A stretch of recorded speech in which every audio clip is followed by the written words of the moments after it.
धराधीशोऽधीशः सुरनरवराणां रघुपति किरीटी केयूरी कनककपिशः शोभितवपु समासीनः पीठे रविशतनिभे शान्तमनसो रमानाथो रामो रमतु मम चित्ते तु सततम।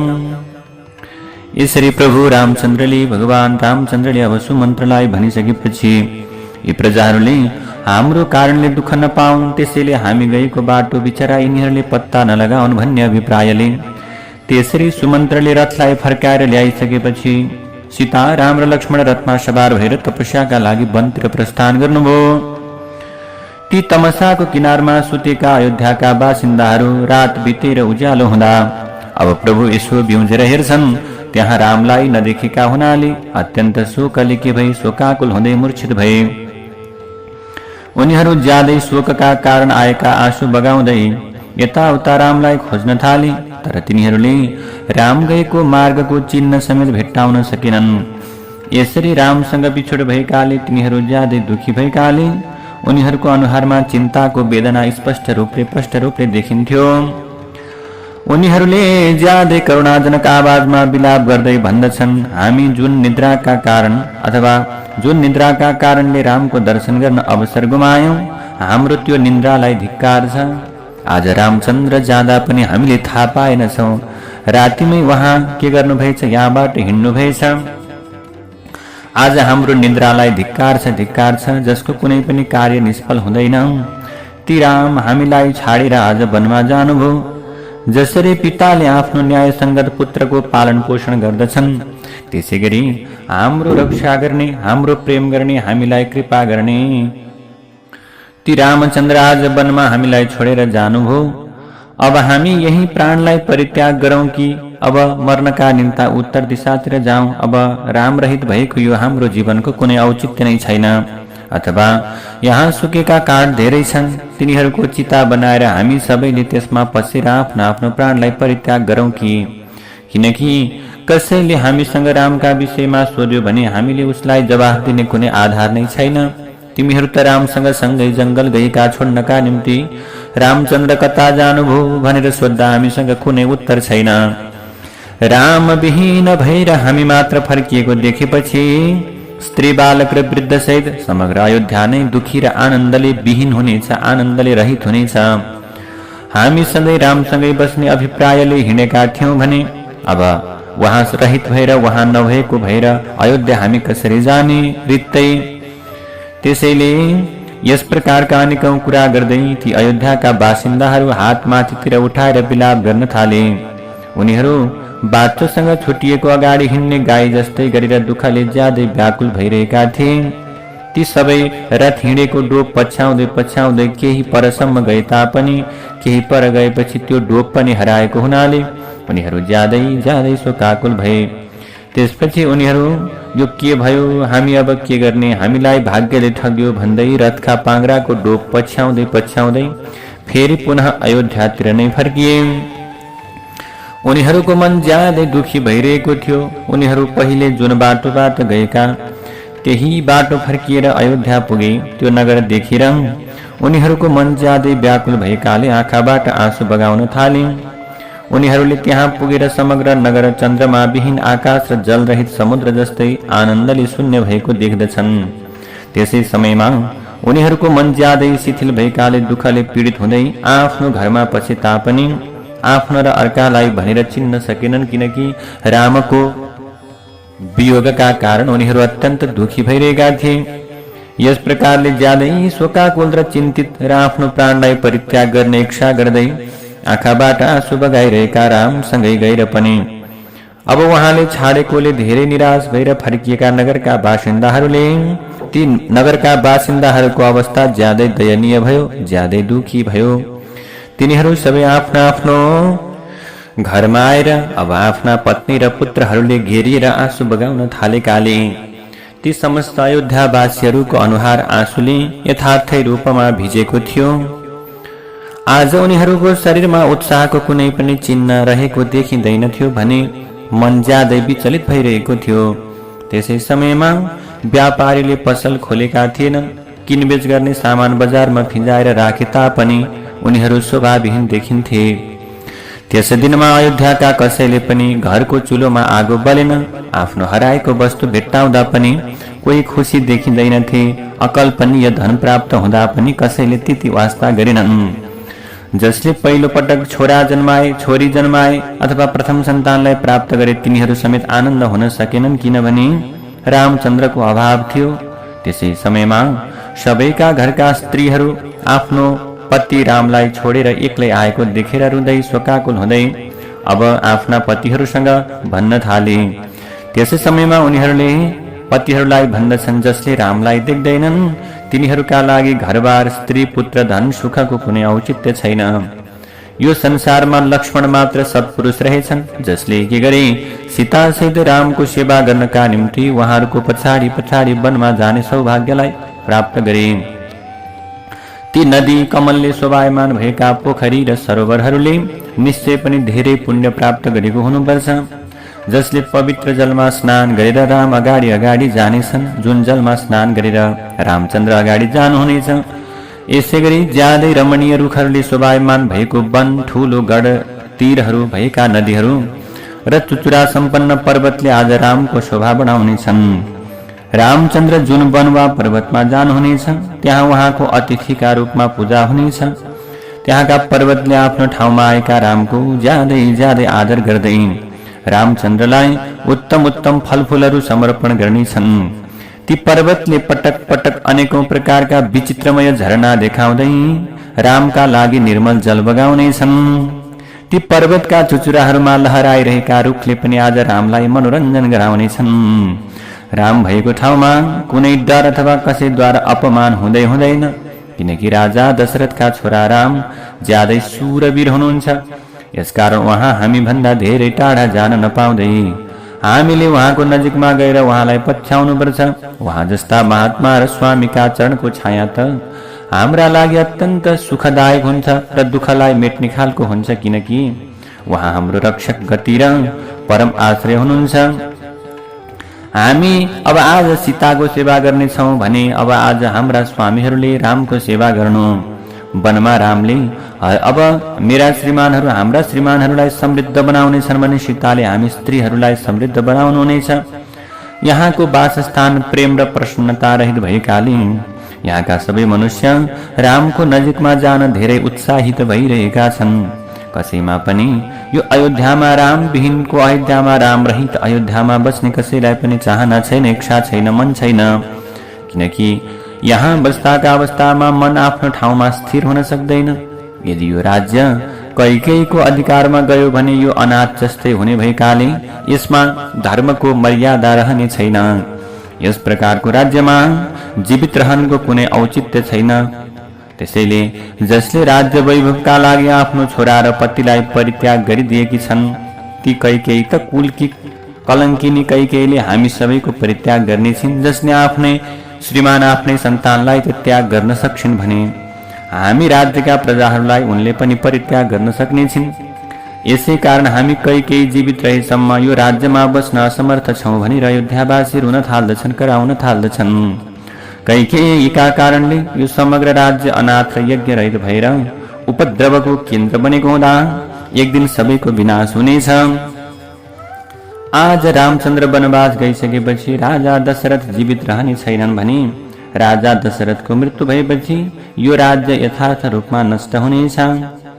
यसै कारण अब हाम्रा पतिहरूले हाम्रो पुण्य सकिएको अर्को अब यो प्रकारले बुझ्नुपर्छ हामी सबैले।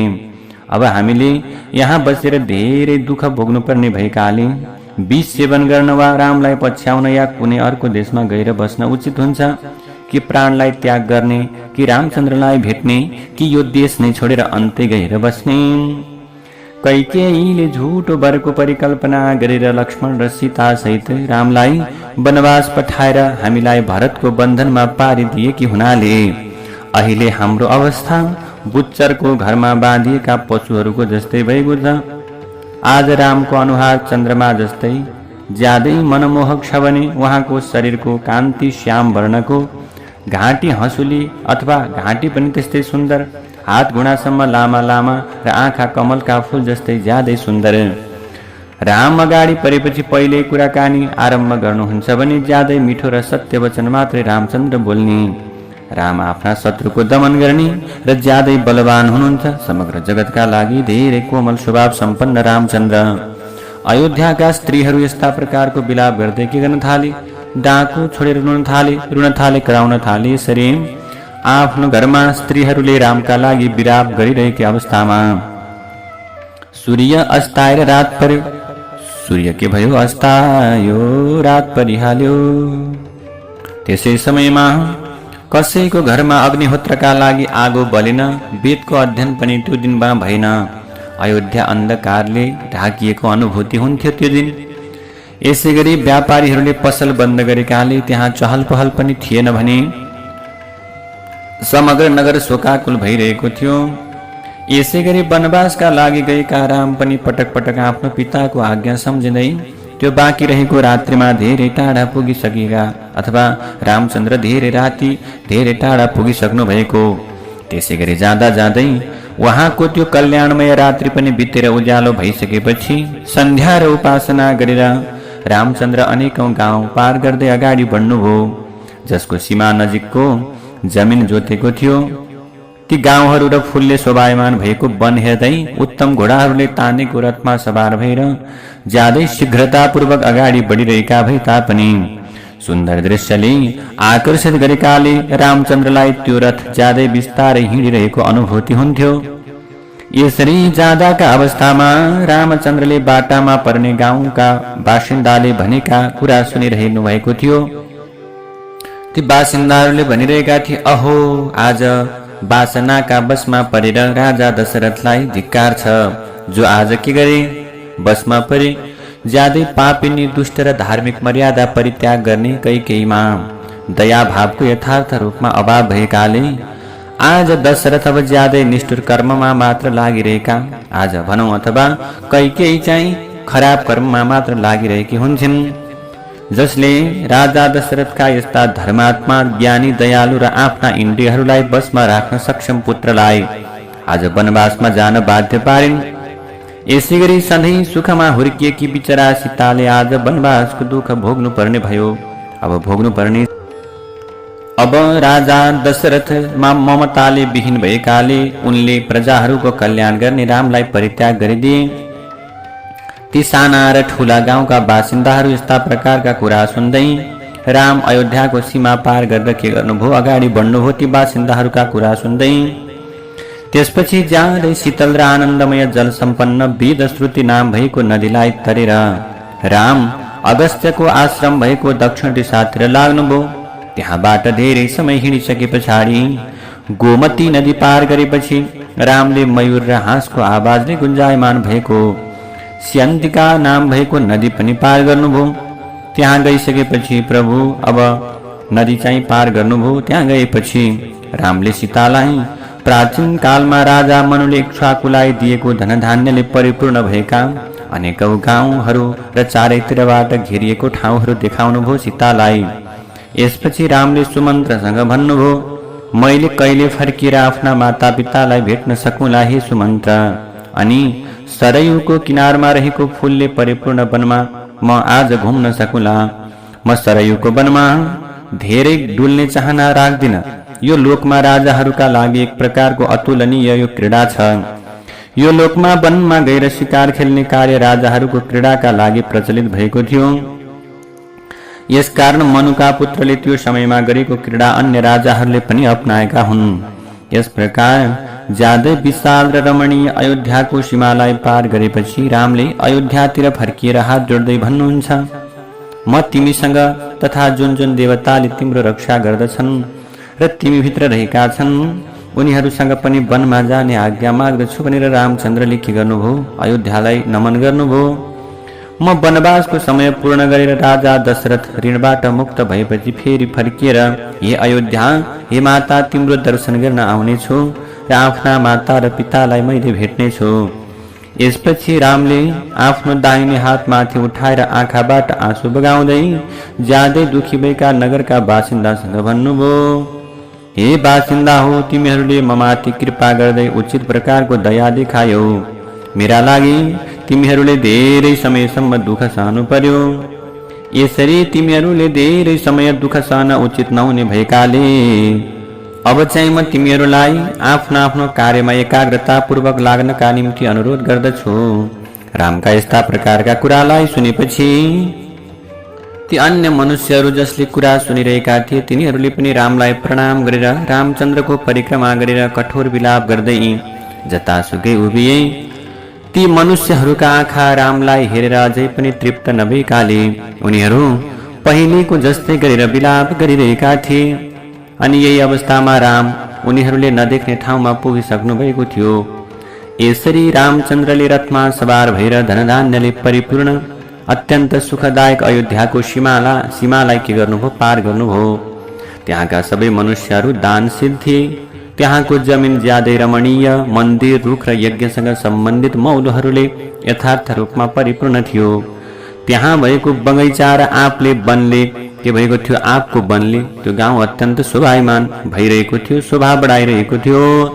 त्यहाँ जलले परिपूर्ण भएका अनेकौं जलाशयहरू सुशोभित भएका थिए। त्यो गाउँ हृष्टपुष्ट मनुष्यहरूले भरिएको थियो। त्यो गाउँका धेरै धेरै राजाहरूले रक्षा गर्दथे, गाउँको कृपा गर्दथे, गाउँलाई सुरक्षा गर्दथे। त्यहाँ वेद मन्त्रको ध्वनि गुन्जिरहन्थ्यो। अयोध्याको सीमाभन्दा अगाडि गएपछि राम मध्यम मार्गबाट सुख सुविधा सम्पन्न, धनधान्य सम्पन्न, ज्यादै रमणीय र ससाना राजाहरूले उपभोग गर्दै अथवा त्यो प्रकारले उपभोग गर्ने राज्य हुँदै हुँदै अगाडि बढ्दै जानुभयो। त्यो राज्यमा रामले शीतल जलले परिपूर्ण सरोवर रहित ज्यादै रमणीय अलौकिक नदी गङ्गालाई देख्नुभयो। त्यसको किनारमा केही बेर बसिसकेपछि पर बनेको ज्यादै सुन्दर आश्रमले त्यो नदीको के भएको थियो भने शोभालाई पनि बढाइरहेको थियो। त्यो नदी भन्दा पर बनेको जुन सुन्दर प्रकारको के छ आश्रम छ, त्यो आश्रमले नदीको पनि शोभा बढाइरहेको थियो। यसरी प्रभु ती नदीमा समय समयमा स्वर्गबाट अप्सराहरू आएर स्नान गर्थे। गङ्गाले सबैको कल्याण गर्छिन् भन्ने प्रकारको वचन थियो। देवता, दानव, गन्धर्व र किन्नरले ती शिव स्वरूपा गङ्गाको शोभा बढाउँछन् भने नाग र गन्धर्वहरूका पत्नीहरूले पनि सधैँ उनको जलको प्रयोग गर्दछन्। अब प्रभु ती गङ्गाका दुवै किनारमा देवताहरूका अनेकौं क्रीडास्थलहरू रहेका छन् भने अब उनको किनारमा देवताहरूका लागि पनि बगैँचा रहेका छन्। गङ्गा देवताहरूको क्रीडाका लागि आकाशमा अवस्थित भएकी छन् भने त्यहाँ उनी आकाश गङ्गाका नामले प्रख्यात भएकी छन्। गङ्गाको जल ढुङ्गाहरूमा ठोकिँदा निस्कने आवाज उनको अट्टहास हो भने जलमा निस्कने फिंज ती अलौकिक नदीको निर्मल हाँसो हो। तथा कतै उनको जल अब प्रभु स्त्रीको कपालको चुल्ठोको आकारमा बहेको छ भने कतै भवराहरूले सुशोभित भएको देखिन्छ। यसै गरी कतै उनको जल स्थिर र ज्यादै गहिरो छ भने कतै उनी ज्यादै तीव्र गतिमा बहेकी छन्। यसरी नै कतै उनको जलबाट दमाहाको जस्तो गम्भीर आवाज आउँछ भने कतै वज्र परेको जस्तै ज्यादै डरलाग्दो आवाज सुनिन्छ। उनको जलमा देवताहरू पौडी खेल्छन्। कतै कतै उनको जल नीलकमल र सेतो चन्द्रकमलले ढाकिएको छ। कतै ज्यादै विशाल भर्खरै पानीबाट निस्केको पानीभित्रको जमिन देखिन्छ भने प्रभु कतै कतै चाहिँ निर्मल बालुवाको थुप्रो देखिन्छ। ती नदीमा हाँस र सारसहरूको मिठो र सुरिलो ध्वनि गुन्जिरहन्छ भने चखेबाले उनको शोभा बढाउँछन्। यसै गरेर कतै किनारमा भएका रुखले मालाको आकार बनेर उनको शोभा बढाउँछन्। उनले चाहिँ सबैको पाप यथार्थ रूपमा पखालिदिन्छन् भने उनको जल ज्यादै स्वच्छ भएकाले मणि जस्तै निर्मल देखिन्छ। अब आज गङ्गाको किनारमा रहेको वनको भित्री भागलाई मदले ज्यादै उन्मत्त भएका दिग्गज जङ्गली हात्ती र इन्द्रले आफ्नो सवारीमा प्रयोग गर्ने ऐरावत हात्तीहरूले कोलाहलपूर्ण बनाइरहेका हुन्छन्। आज फल र फूल पालुवा लहरा पंक्षीहरूले ढाकिएकी हुनाले उत्तम आभूषणले सजिएकी युवती जस्तै शोभायमान देखिन्छन् गङ्गा। उनको जलमा साँस जातका अथवा सौंस नाम गरेका जातका माछा, घडियाल, गोही र सर्पहरू बस्दछन्।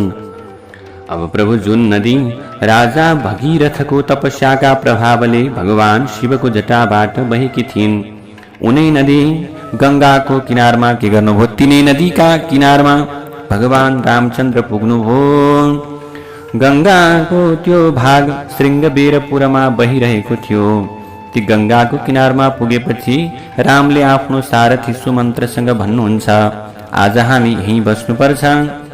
गंगाको किनारमा यो जुन धेरै फूल र नयाँ पालुवाहरूले परिपूर्ण भएको चिउरीको रुख छ, आज हामी त्यसैको फेदमा बस्नेछौँ हे सुमन्त्र, जसको जल देवता, मनुष्य, गन्धर्व, सर्प र पशुपक्षीहरूका लागि पनि ज्यादै आदरणीय छ भने ती गंगालाई मैले यहाँबाट सजिलै देख्नेछु। त्यसपछि लक्ष्मण र सुमन्त्र रामसँग हुन्छ भनेर रथमा चढेर त्यो चिउरीको रुखको फेदतर्फ गए। त्यो ज्यादै रमणीय रुखको नजिकमा रामले आफ्नी पत्नी सीता र भाइ लक्ष्मण सहित रथबाट के गर्नुभयो? ओर्लिनुभयो। त्यसपछि सुमन्त्रले आफू पनि ओर्लिएर घोडा फुकाएर छाडिसकेपछि रुखको फेदमा बसिरहेका रामको नजिकमा गएर हात जोडेर भन्दछन्, हात जोडिएर उभिएर भन्दछन्, प्रभु जय राम, हजुरको जय जय होस्। त्यो श्रृंगबेरपुरमा गुह नाम भएका राजाले राज्य गर्दथे।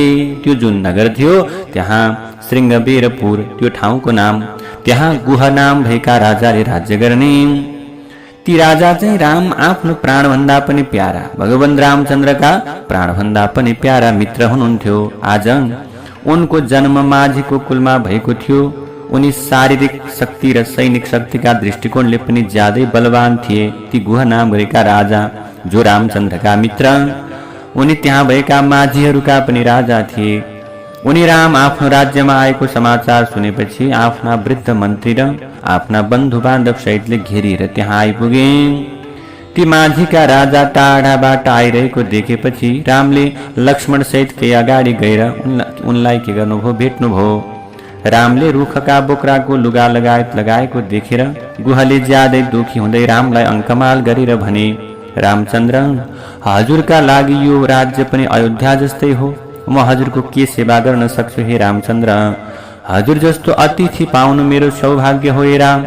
यसपछि उनी अनेकौं प्रकारका अन्न लिएर रामको सेवामा उपस्थित भए। उनले तत्कालै अर्घ्य समर्पण गरे भने, आज हजुरलाई स्वागत छ। यो मेरो अधिकारमा रहेको समग्र भूमि हजुरकै हो हे रामचन्द्र। म हजुरको सेवक हुँ भने हजुर मेरो अधिपति भएकाले आजबाट हजुरले यो राज्यमा शासन गर्नुहोस्। यो अनेकौं प्रकारका खानेकुरा हजुरलाई समर्पण गरेको छु हे राम, यसलाई सहर्ष स्वीकार गर्नुहोस्। यो हजुरका लागि उत्तम ओछ्यान हो भने घोडाहरूका लागि चना र घाँस पनि मैले ल्याएको छु। यी सबै सामग्री स्वीकार गर्नुहोस्। अब गुहका यस्ता प्रकारका कुरालाई सुनेपछि रामचन्द्रले गुहसँग भन्नुहुन्छ, ती राजासँग, ती माझीका राजासँग, हे राजा, तिमीले यहाँसम्म पैदल आएर म प्रति देखाएको स्नेह प्रेम नै मेरो लागि सबैभन्दा ठूलो सत्कार भयो, तथा तिमीलाई भेटेर म ज्यादै प्रसन्न भएँ। यसपछि रामले गुहलाई अङ्कमाल गर्दै फेरि भन्नुहुन्छ, आज तिमीलाई आफ्ना बन्धु बान्धव सहित देख्न पाउनु मेरो ठूलो सौभाग्य हो। हे गुह, तिमीले प्रेमपूर्ण अथवा यो प्रेमपूर्वक यहाँ ल्याएका सबै सामग्रीहरू मैले स्वीकार गर्दै म तिमीलाई फिर्ता लैजाने आज्ञा दिन्छु, किनकि म यो समयमा अरूले दिएको कुनै पनि वस्तु उपभोग गर्दिन। म अहिले वनवासको समयमा हिँडिरहेको छु। यस समयमा म रुखका बोक्राको लुगा र मृगको छाला धारण गरेर फल र कन्दमूलको मात्र भोजन गर्छु अनि आफ्नो धर्ममा अटल रहँदै तपस्वीको भेषमा वनमा घुमफिर गर्छु। अहिले मलाई यी सामग्रीहरूमध्ये घोडालाई खान दिने सामग्रीको मात्र आवश्यकता भएकाले तिमीले घोडाहरूलाई खान दिँदा मेरो पूर्ण सत्कार हुनेछ। यी घोडा मेरो पिता राजा दशरथका ज्यादै प्रिय भएकाले तिमीले यिनीहरूको खानेकुराको व्यवस्था मिलाइदिँदा मेरो यथार्थ रूपमा पूजा, सम्मान, श्रद्धा हुन्छ। त्यसपछि गुहले आफ्ना सेवकहरूलाई तत्कालै घोडाहरूका लागि खानपिनको सामग्री ल्याउने आज्ञा दिए। त्यसपछि रुखका बोक्राको खास्टो ओढेका रामको अथवा साँझको सन्ध्या उपासना रामले गरिसकेपछि भोजनका लागि अब लक्ष्मण आफैले ल्याएको जल मात्र पिएर आफ्नी पत्नी सहित भुइँमा घाँसको ओछ्यानमा रामचन्द्र सुत्नुभयो। त्यस समयमा लक्ष्मण राम र सीताको दुवै अब भनौँ यस्ता प्रकारले सेवा गर्दै, दाजु भाउजूको सेवा गर्दै लक्ष्मणले दुवैका गोडा धोएर पुछेपछि केही पर गएर एउटा रुखको फेदमा लक्ष्मण निवास गरे। अब ती गुह पनि जो राजा छन् उनी पनि सावधानी पूर्वक हातमा धनुष लिएर सुमन्त्रसँगै बसेर लक्ष्मणसँग कुराकानी गर्दै रामको रक्षाका लागि के गरे, रातभरि जागराम बसे ती राजा। यसरी सुतेका रामलाई निन्द्रा नलागेको हुनाले त्यो रात धेरै लामो भएको अनुभूति भयो। यसरी लक्ष्मण आफ्नो दाजुमा स्वाभाविक प्रेम भाव राखेर रातभरि नसुतेको देखेर माझीहरूका राजा गुहले ज्यादै दुखी हुँदै अब लक्ष्मणसँग भने, हजुरको लागि यो आरामदायक ओछ्यान तयार छ, तर यसमा आनन्दले हजुर विश्राम गर्नुहोस् प्रभु। म र यहाँ भएका सबै मनुष्य वनवासी भएकाले हामी सबै प्रकारका कष्ट सहन योग्य छौँ हे लक्ष्मण, किनकि हामीलाई कष्ट सहने बानी परिसकेको छ। तर हजुर त सुखमा हुर्किएका हुनाले हजुरका लागि यो योग्य छैन। यसकारण हे लक्ष्मण, यो सुन्दर विस्तारामा हजुर शयन गर्नुहोस्। हामी रामको रक्षाका लागि रातभरि जागराम बस्नेछौँ, हजुर सुत्नुहोस्।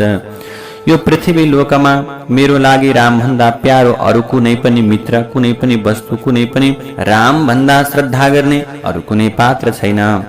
मै रामको कृपाका प्रभावले यो लोकमा महान यश, अतुलनीय धर्म अनि उपभोग गर्न योग्य वस्तु प्राप्त हुनेमा विश्वस्त छु।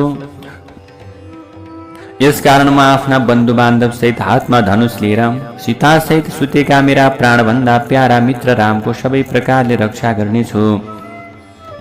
मैले यो वनमा सधैँ घुमिरहने भएकाले मलाई यहाँका सबै कुराको यथार्थ ज्ञान छ। हामी यहाँ शत्रुको ज्यादै शक्तिशाली चतुरङ्गिणी सेनालाई पनि सजिलै पराजित गर्न सक्षम छौँ। ती माझीका राजा गुहका यस्ता प्रकारका कुरालाई सुनेपछि लक्ष्मणले उनीसँग भन्दछन्, हे राजा, तिमीले धर्ममा आधारित भएर हाम्रो रक्षा गर्ने भएकाले यो ठाउँ हामीलाई कुनै पनि डर नभए तापनि, यो ठाउँमा तिम्रो राज्यमा हामीलाई कुनै पनि डर नभए तापनि राजा दशरथका जेठा छोरा भुइँमा सुतेका हुनाले मैले उत्तम ओछ्यानमा सुत्न ठिक हुँदैन, उचित हुँदैन।